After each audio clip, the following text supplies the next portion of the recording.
Di video kali ini, kita akan membahas lanjutan dari series Peaky Blinders season yang keempat. Tapi sebelum kita ke alur ceritanya, Mimin mau ingetin dulu ya guys, kalau konten ini berisi full spoiler. Tanpa berlama-lama lagi, yuk langsung aja kita ke alur ceritanya.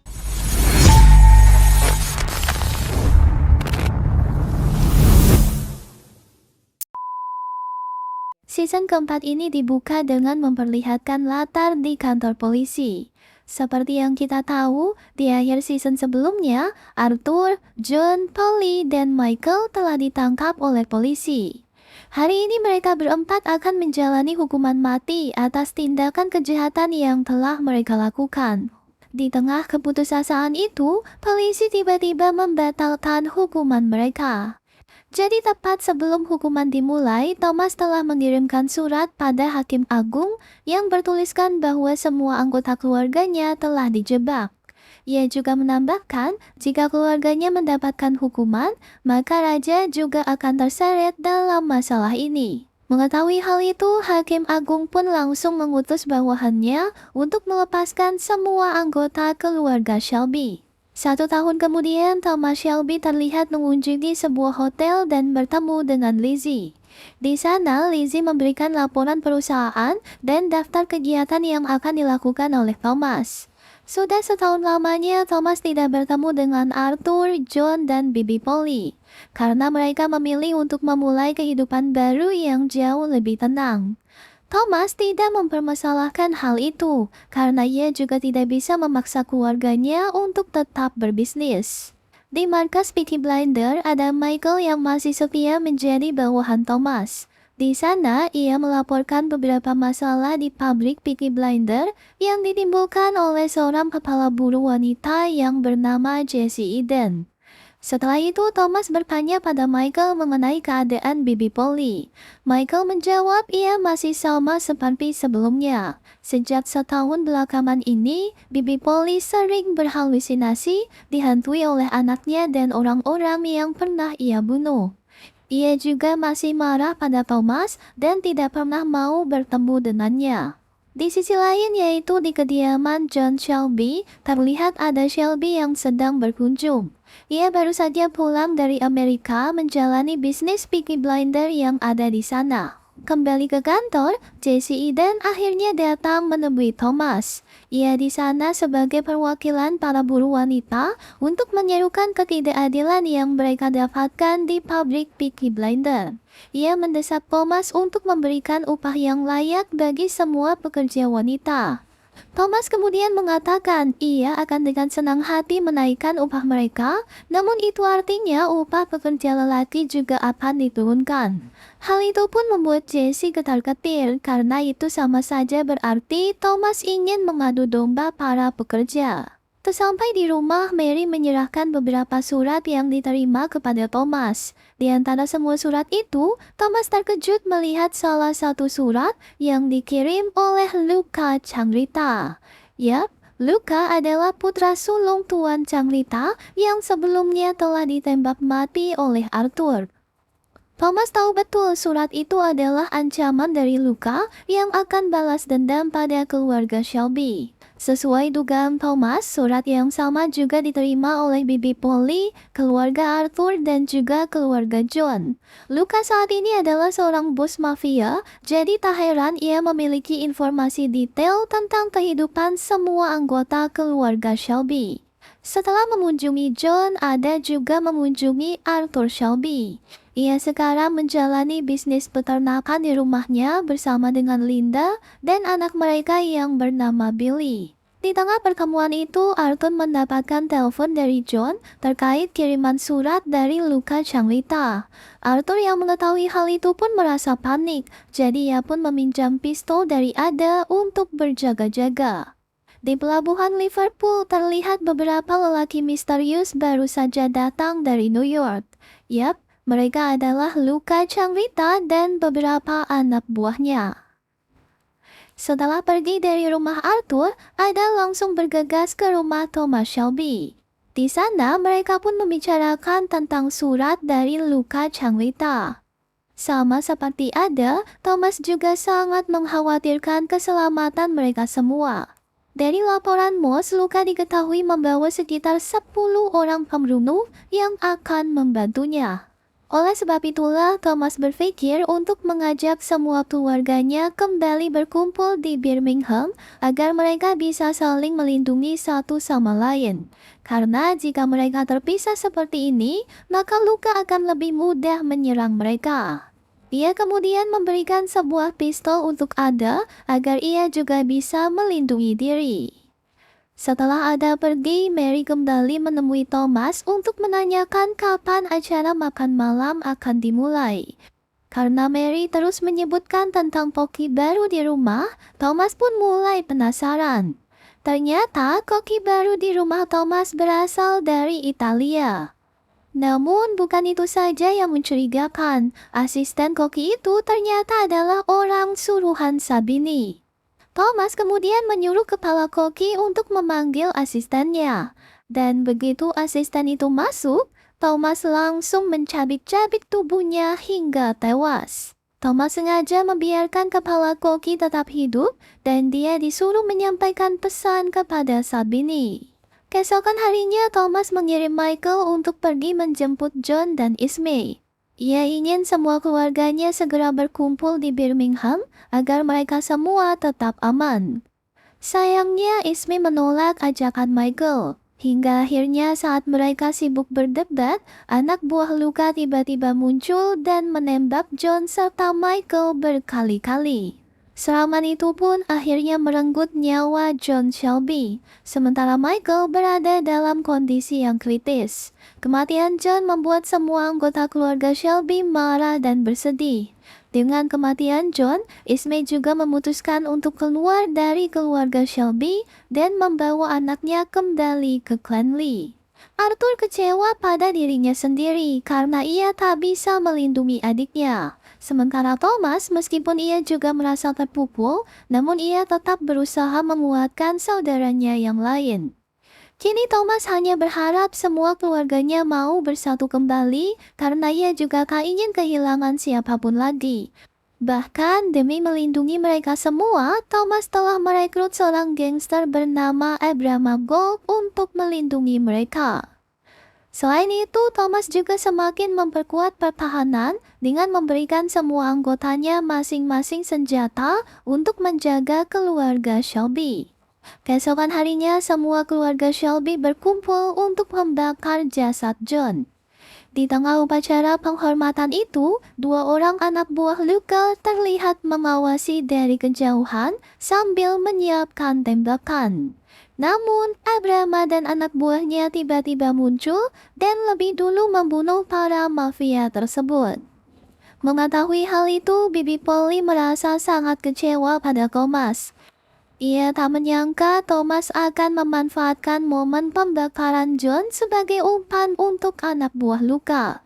Tak banyak yang bisa Thomas katakan, yang pasti ia rela melakukan apapun untuk menyudahi penyerahan ini.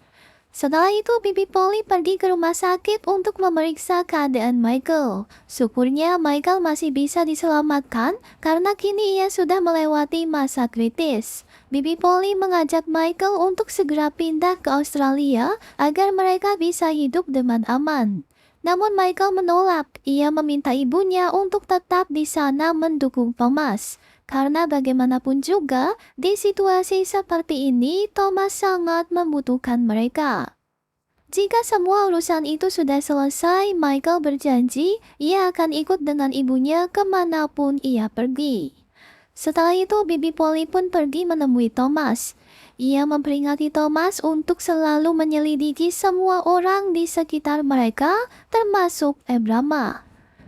Di pabrik, Abraham meminta Thomas untuk merekrut anaknya yang bernama Bonnie dan menjadi bagian dari Peaky Blinders. Nah, sebelum merekrut Bonnie, ia diharuskan untuk bertarung melawan petinju kelas berat dari Peaky Blinders. Di awal pertarungan, Bonnie terlihat lemah karena lawannya memiliki tubuh yang jauh lebih besar. Namun siapa sangka di balik penampilan culunnya, Bonnie adalah seorang petinju yang sangat berbakat. Bahkan petinju kelas berat saja mampu ia taklukkan. Thomas dan Arthur melihat Bonnie memiliki bakat tinju yang luar biasa. Mereka pun berjanji akan mempromosikan Bonmi sehingga ia bisa mengikuti kejuaraan tinju yang jauh lebih besar. Pada malam harinya, Moss menitipkan pesan pada Thomas melalui Linda. Ia mendapatkan kabar bahwa Badan Intelijen di London sedang menyelidiki beberapa orang, dan ada Shelby menjadi nama teratas dalam daftar pencarian. Ia dituduh akan membawa revolusi di Birmingham. Sesampai di ruangannya, Thomas kedatangan seorang tamu. Ia adalah Luca Cemrita. Entah bagaimana caranya Luca bisa masuk dengan sangat mudah ke dalam pabrik Peaky Blinders. Thomas berusaha tenang sambil meraih pistol di dalam jasnya. Meskipun sudah ditodong dengan pistol, namun Luca masih terlihat santai.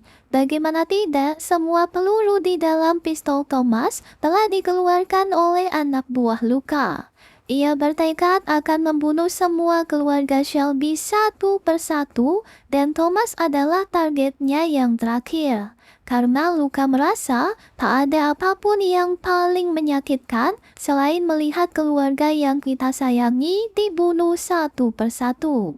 Di rumah sakit, Michael dijenguk oleh ibu asuhnya. Begitu mendengar kondisi Michael saat ini, ia langsung bergegas menjenguk Michael dan membawakan buah kesukaannya. Setelah itu, semua anggota keluarga Shelby berkumpul di rumah sakit untuk menjenguk Michael sekaligus membahas sesuatu yang penting. Mereka sempat menunda rapat itu selama beberapa menit untuk menunggu Arthur, namun sayangnya ia tak kunjung datang. Ya, tentu saja semua ini adalah ulah Linda yang sengaja merayu Arthur agar ia tidak bisa menghadiri rapat keluarga. Alhasil, Thomas pun terpaksa memulai rapat tanpa kehadiran Arthur. Di sana mereka membahas beberapa teknis terkait perusahaan keluarga, di mana posisi Michael saat ini akan digantikan untuk sementara waktu dan peresmian Bibi Polly kembali ke bisnis Shelby.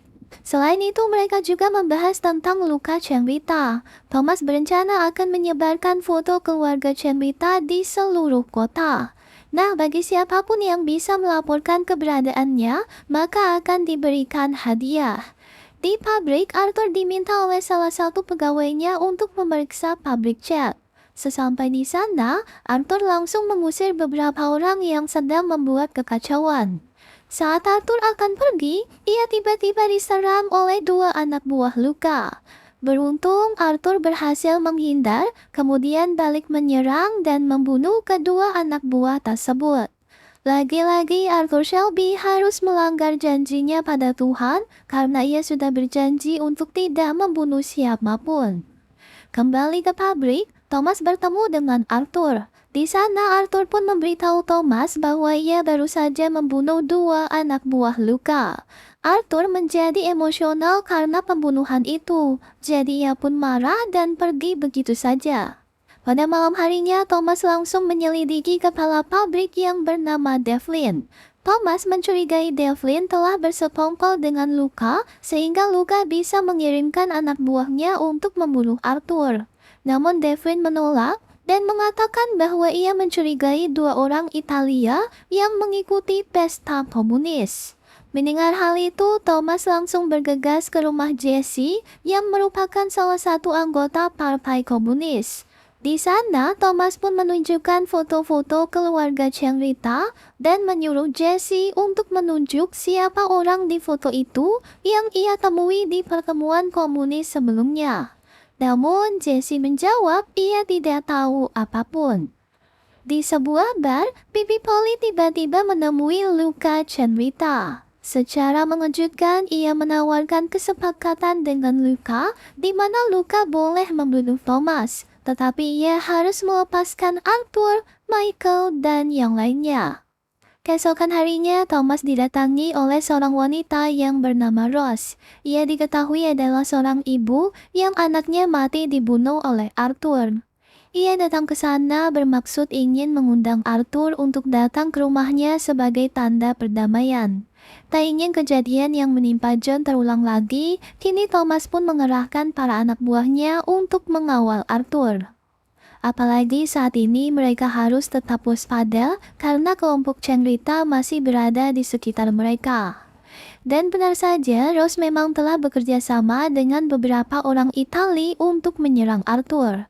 Beruntung saja penyerangan itu berhasil dihentikan oleh Thomas dan juga para anak buahnya. Namun serangan itu ternyata hanyalah umpan karena Luca Changrita dan para anak buahnya ternyata pergi ke tempat Michael. Di rumah sakit, Luca tidak membunuh Michael. Ia berkata pada Michael bahwa ia telah membuat kesepakatan dengan Polly. Tak lama kemudian, Thomas dan yang lainnya akhirnya sampai di rumah sakit. Di sana mereka pun menemukan pengawal Michael telah tewas dibunuh oleh geng Changrita. Thomas bergegas menemui Michael untuk memastikan ia baik-baik saja. Michael pun memilih untuk tidak mengatakan apapun pada Thomas terkait kesepakatan Luca dengan ibunya. Tak ingin kehilangan kesempatan, Thomas langsung menyuruh Abrama untuk mencegat Luca. Orang suruhan Abrama pun berhasil menghadang rombongan Changrita di sebuah jembatan. Beberapa anak buah Luca akhirnya terbunuh, namun Luca berhasil kabur. Di rumah sakit, Michael protes pada ibunya karena sudah membuat kesepakatan dengan Luca. Meskipun semua itu dilakukan untuk melindungi Michael, namun Michael nyatanya tetap tidak setuju. Setelah itu, Luca langsung menghubungi Polly. Ia mendesak Polly untuk segera menyerahkan Thomas, karena kalau tidak, maka nyawa Michael akan dalam bahaya. Polly pun bergegas pergi ke kantor Shelby untuk melihat jadwal kegiatan Thomas. Di sana, Lizzie sempat meminta Polly untuk meramalnya selagi ia mencarikan buku jadwal Thomas. Setelah diperiksa, Thomas ternyata memiliki jadwal kosong di hari Jumat depan. Polly kemudian menyampaikan hasil ramalannya kepada Lizzie, di mana Lizzie ternyata saat ini diketahui sedang hamil anaknya Thomas. Di waktu yang sama, Thomas sedang memeriksa perkembangan Bonnie di ring tinju. Dari kesaksian sang pelatih, Bonnie dianggap sudah siap untuk mengikuti turnamen tinju kelas menengah. Setelah kembali ke pabrik, Thomas mendapatkan informasi tentang mogok kerja yang dilakukan para buruh terkait dengan isu revolusi. Mengetahui hal itu, Thomas langsung menghubungi Ada dan memintanya untuk menyelesaikan permasalahan tersebut. Ada langsung menemui pemimpin para demonstran, siapa lagi kalau bukan Jesse Eden. Ia kemudian mengajak Jesse untuk minum bersama di sebuah bar. Bar yang mereka datangi sebenarnya adalah bar khusus laki-laki. Namun saat Ada dan Jesse memasuki bar, sang pelayan tidak bisa melarangnya, karena Ada adalah bagian dari keluarga Shelby. Mereka tentunya tidak mau bar mereka dihancurkan dalam semalam kalau berani mengganggu keluarga Shelby. Di dalam bar itu, Ada memberikan sebuah undangan khusus dari Thomas untuk Jesse. Di sana mereka rencananya akan membahas tentang tuntutan-tuntutan yang diajukan oleh para buruh, terutama terkait dengan kesetaraan hak antara pekerja laki-laki dan juga pekerja perempuan. Keesokan harinya, Alfie Solomon dan anak buahnya tiba di Birmingham. Di sana, ia membawa seorang petinju andalannya yang bernama Golian. Rupanya, Thomas berencana ingin mengadu kemampuan Bonnie dengan melawan Goliath di atas ring tinju. Singkat cerita, hari Jumat pun akhirnya tiba. Thomas yang saat itu baru selesai menjenguk Michael, terlihat diikuti oleh mobil rombongan Changrita yang sudah siap dengan senjata lengkap. Thomas yang merasakan kehadiran geng Changrita berhenti di sebuah lokasi perumahan penduduk. Di sana, Thomas ternyata sudah menyiapkan senjata untuk melawan para geng Changrita. Serangan itu pun berhasil menunggankan salah satu anggota Changrita. Kesempatan itu pun dimanfaatkan oleh Thomas untuk bersembunyi. Luca dan para anak buahnya tentu saja tidak tinggal diam. Mereka juga akhirnya ikut masuk ke dalam perumahan untuk memburu Thomas. Aksi tembak-tembakan pun akhirnya terus terjadi. Thomas berkali-kali berhasil membunuh anak buah Luca hingga tersisa Luca dan satu anak buahnya. Tepat sebelum aksi pembunuhan itu terjadi, para polisi tiba-tiba datang dan menghentikan mereka. Di rumah, Thomas dan Polly mengumumkan pada semuanya bahwa penyerangan hari ini memang sudah mereka rencanakan. Thomas sengaja menyuruh Polly untuk mendekati Luca agar mereka bisa mempersiapkan semuanya. Meskipun hari ini Thomas gagal membunuh Luca, namun ia telah berhasil membunuh 3 anak buahnya. Setelah semuanya pergi, Lizzie mendekati Thomas dan mengatakan bahwa ia sedang mengandung anaknya. Thomas yang mendengar hal itu kesulitan mencerna perkataan Lizzie. Namun meskipun begitu, Thomas berjanji akan menjaga Lizzie dan bayinya, serta memastikan bayi mereka mendapatkan masa depan yang cemerlang. Di London, Luca Cengrita terlihat menemui Alfie Solomon. Ia ingin membuat kesepakatan dengan Alfie Solomon untuk menyelinapkan beberapa anak buahnya dalam pertandingan tinju antara Goliath melawan Bonnie. Kesempatan itu tak ingin disia-siakan oleh Luca, agar ia bisa balas dendam kepada Thomas. Permintaan itu tentu saja tidak gratis. Alfie meminta Luca menyiapkan sejumlah uang dan menyelundupkan minuman setiap bulannya ke New York. Di Birmingham, para tentara tiba-tiba datang dan menangkap Ada Shelby. Ia ditangkap karena dicurigai sebagai salah satu tokoh di balik isu revolusi. Kecurigaan ini mencuat setelah Ada Shelby terlihat minum bersama dengan Jesse Eden di sebuah bar. Mendengar hal itu, Ada pun berusaha menjelaskan situasi yang sebenarnya, di mana ia sudah keluar dari Partai Komunis sejak kematian Freddie Thorne. Dan untuk masalah pertemuannya dengan Jesse, semua itu semata-mata hanyalah urusan bisnis. Mendengar hal itu, Kolonel Ben Younger pun akhirnya membebaskan Ada. Pada malam harinya, Ada menceritakan semua itu kepada Thomas. Tak disangka, Kolonel Ben ternyata dikirim oleh Raja melalui Churchill untuk membantu Thomas. Thomas diminta untuk menelusuri para petinggi Partai Komunis melalui Jesse Eden. Nah, untuk merayu Jesse Eden, Thomas pun memanfaatkan karisma dan ketampanannya. Jesse pun diundang untuk makan malam berdua dengan Thomas agar Jesse mau mengungkapkan siapa petinggi Partai Komunis yang menjadi dalang revolusi. Selain itu, Thomas juga mengabulkan permintaan Jesse terkait dengan kesetaraan antara pekerja laki-laki dan pekerja wanita. Singkat cerita, hari pertandingan tinju antara Bonnie dan Goliath akhirnya tiba. Semua anggota Peaky Blinders dan Yahudi datang memeriahkan pertandingan tersebut. Di tengah-tengah pertandingan itu, perhatian Arthur tiba-tiba tertuju pada dua orang yang berada di dekat ring tinju. Entah mengapa ia merasa kedua orang itu seperti tidak memperhatikan pertandingan, melainkan seperti sedang mengawasi situasi. Karena kecurigaan itulah, Arthur pun mengikuti salah satu dari mereka yang beranjak pergi dari kerumunan penonton. Di arena pertandingan, situasi sementara lebih berpihak pada Goliath. Saat itu, Bonnie tampak kewalahan karena tubuh Goliath jauh lebih kekar daripada tubuhnya. Meskipun begitu, Bonnie tetap tidak menyerah dan bertekad ingin memenangkan pertandingan tersebut. Kembali ke Arthur, ia yang ada di dalam perlahan-lahan berjalan sambil menyiapkan senjata. Tiba-tiba saja seseorang menyerang Arthur dan menjerat lehernya. Saat orang itu akan menembak Arthur, Thomas pun datang dan lebih dulu menembaknya. Sayangnya, Thomas ternyata terlambat karena Arthur sudah meninggal dunia. Bersamaan dengan itu, Bonnie ternyata berhasil membalikan keadaan dan memenangkan pertandingan melawan Goliath. Naas, kemenangannya tidak bisa dirasakan oleh keluarga Shelby karena mereka masih terkejut dan sedih atas kematian Arthur. Setelah ditelusuri, mereka pun menemukan satu penyusup lainnya. Penyusup itu pun kemudian disiksa dan matanya dicongkel oleh Finn. Thomas yang emosi naik ke atas ring dan menembakkan senjatanya. Ia memerintahkan semua orang untuk diam di dalam arena agar bisa diperiksa. Keesokan harinya, keluarga Shelby mengadakan acara pembakaran mayat Arthur. Di tengah acara itu, Nyonya Cengrita tiba-tiba datang sambil membawa bendera putih tanda perdamaian. Ia kemudian menawarkan kesepakatan pada Thomas untuk menyudahi semua pembunuhan ini.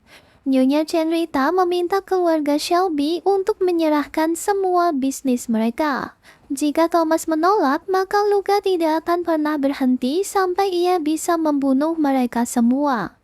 Karena tak ingin kehilangan keluarganya lagi, Thomas pun akhirnya terpaksa menyetujui kesepakatan tersebut. Keesokan harinya, Luca Chenrita pun datang dengan gagah berani ke pabrik Peaky Blinder. Ia menyiapkan surat perjanjian yang menyatakan bahwa Thomas Shelby telah setuju untuk menyerahkan semua perusahaannya kepada Luca. Thomas kemudian diperintahkan untuk menandatangani surat perjanjian itu sambil berlutut di hadapannya. Sebelum menandatangani perjanjian itu, Thomas mengatakan pada Luca bahwa untuk mengalahkan sesuatu yang kuat, mereka harus menemukan bantuan pada orang yang lebih kuat. Pesan itu disampaikan karena ia sebenarnya sudah membayar orang-orang suruhan Luca agar bisa membunuh Luca sekaligus merebut semua bisnis yang ia jalani. Luca yang mendengar hal itu pun langsung marah besar. Ia kembali dikejutkan dengan kehadiran Arthur yang ia pikir sudah tewas. Thomas sengaja menyembunyikan kematian Arthur agar ia bisa menyerang balik Luca Chenrita. Kesempatan itu pun diberikan kepada Arthur agar ia bisa membalas kematian John Shelby. Dengan satu tembakan saja, Luca Chenrita pun tewas di tangannya. Setelah keberhasilan mereka, keluarga Shelby pun mengadakan pesta. Dalam pesta itu, Arthur menyampaikan bahwa mereka kini sudah berhasil membunuh semua musuh keluarga Shelby. Kini sudah saatnya bagi Thomas dan yang lainnya untuk mengambil cuti sementara agar mereka bisa beristirahat setelah peperangan panjang. Sebelum mengambil cuti, Thomas tidak lupa menyelesaikan permasalahannya dengan Alfie Solomon. Ia tahu bahwa Alfie telah bekerja sama dengan Luca untuk menyeludupkan beberapa orang dalam pertandingan tinju tempo hari. Tak ingin membuang waktu, Thomas pun langsung menghabisi Alfie Solomon.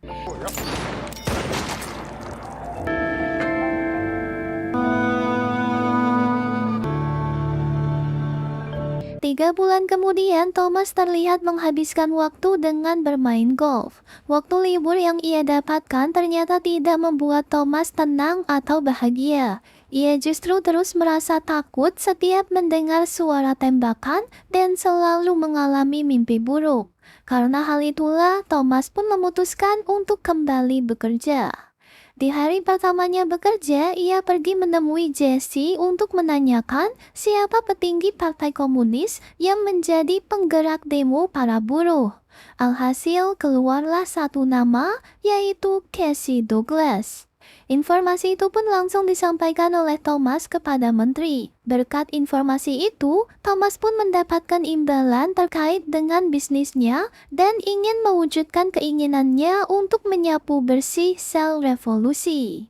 Untuk mewujudkan hal itu, Thomas pun menyalonkan diri sebagai anggota parlemen buruh di Birmingham. Tak disangka dari pemilihan itu, Thomas lebih unggul dari para kandidat yang lain. Dengan hasil itulah, Thomas pun akhirnya diresmikan sebagai anggota parlemen buruh yang baru di Birmingham. Dan season keempat pun akhirnya selesai. Semoga teman-teman mengerti dengan alur cerita kali ini, dan sampai jumpa di alur cerita berikutnya. Bye!